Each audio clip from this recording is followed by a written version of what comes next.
quiero reflexionar un momento acerca del primer capítulo de Isaías.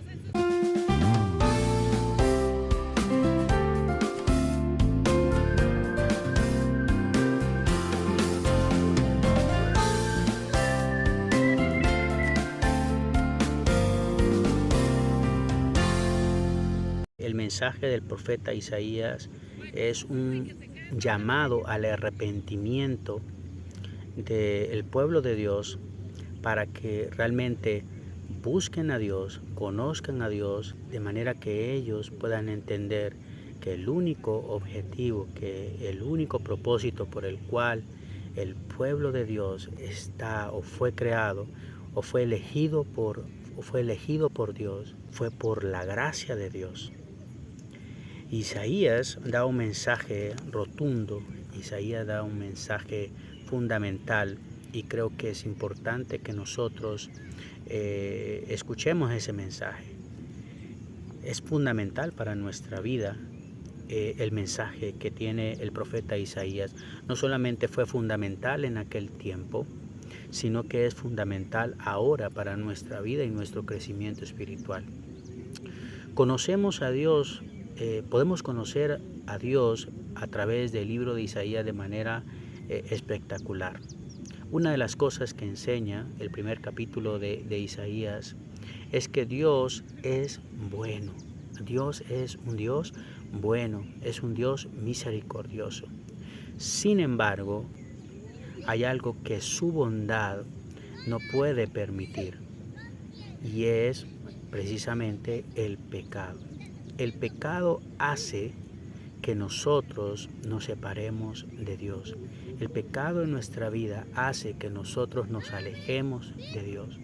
Cuando nosotros estamos practicando el pecado, elegimos de alguna manera alejarnos de Dios y decidimos volcarnos o decidimos hacer lo que dicta nuestra carne o nuestros deseos, lo que nosotros queremos hacer, hacemos ya nuestra voluntad, tendemos a adorar cosas o personas que realmente no debemos hacer esos actos, y entonces olvidamos al Dios vivo, al Dios verdadero.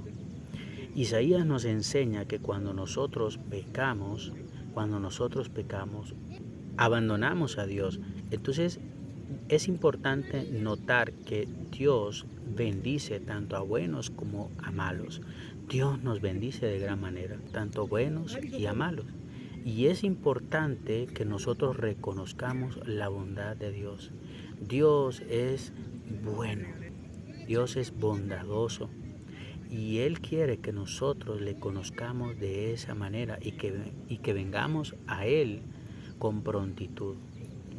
Pero es importante que sepamos que si persistimos en el pecado, entonces nosotros le estamos rechazando su bondad.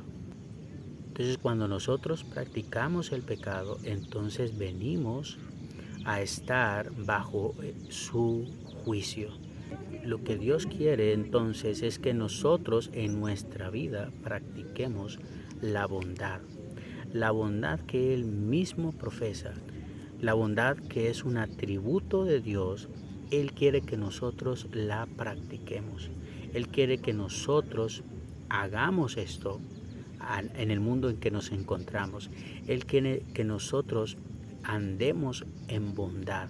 Cuando andamos haciendo el bien a los demás, entonces Dios nos está utilizando como instrumentos suyos.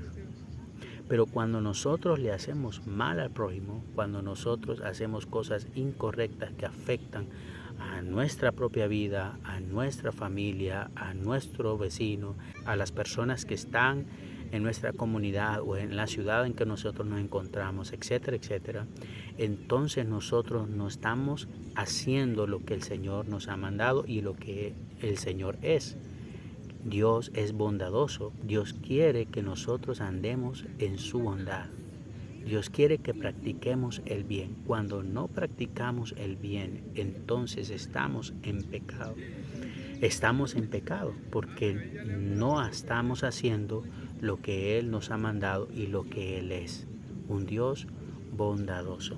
Por lo tanto, permanezcamos haciendo el bien a otro y tenemos que alejarnos del pecado para que nosotros podamos reconciliarnos con Dios, estar con Dios, y cuando le conocemos como un Dios bondadoso, entonces es ahí cuando entendemos que debemos de andar en bien por ese Dios que me ha hecho bien a mí, le ha hecho bien al mundo, que dio a su Hijo Jesucristo, que amó al mundo porque dio a su Hijo Jesucristo, para que todo aquel que en él cree no se pierda, sino que tenga vida eterna.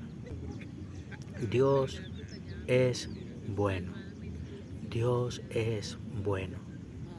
Y como Dios es bueno, debemos andar en bondad. Debemos de hacer el bien a otros. No perdamos la oportunidad de poder hacer el bien a los demás, porque esto hace que nosotros tengamos el carácter de Dios, como un Dios bueno.